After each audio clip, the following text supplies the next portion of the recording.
America's future will be determined by your dreams and your visions.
America's future is with India and Israel from the Indo-Pacific to the Mediterranean. A diplomatic transformation is underway.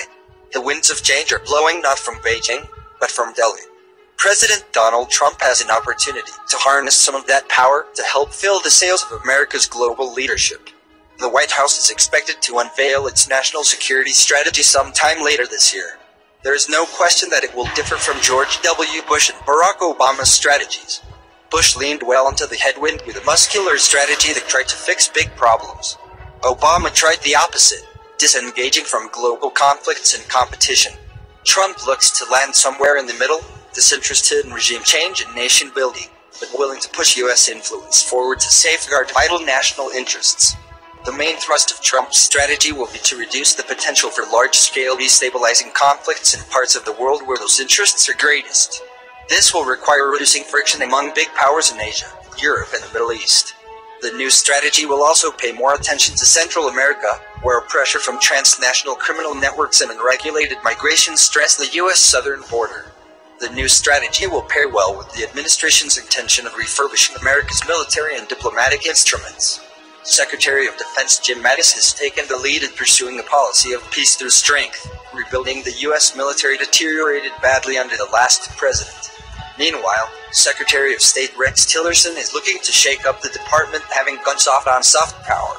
Tillerson is looking not just for more efficiency and effectiveness in how the statecraft gets done, but for better policies as well.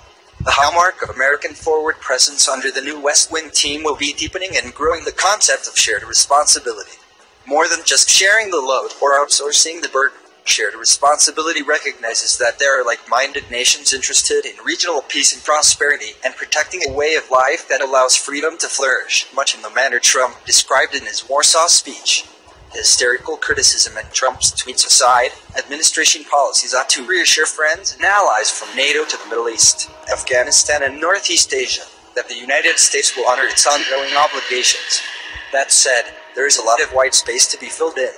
How will this White House build momentum behind its commitments to shared responsibility? In particular, what replaces Obama's empty pivot to Asia? How will the United States compete with Beijing's One Belt, One Road initiative?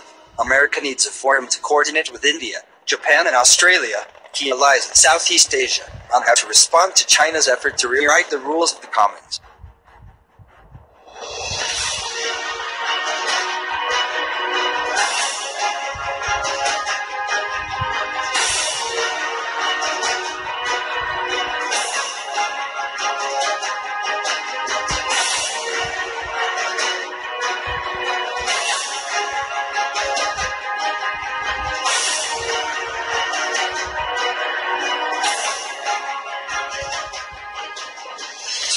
The Trump team needs new ideas on how to deepen ties with long-standing allies and move bilateral dialogues beyond mutual security and trade deficits. It's time to start looking at truly global issues.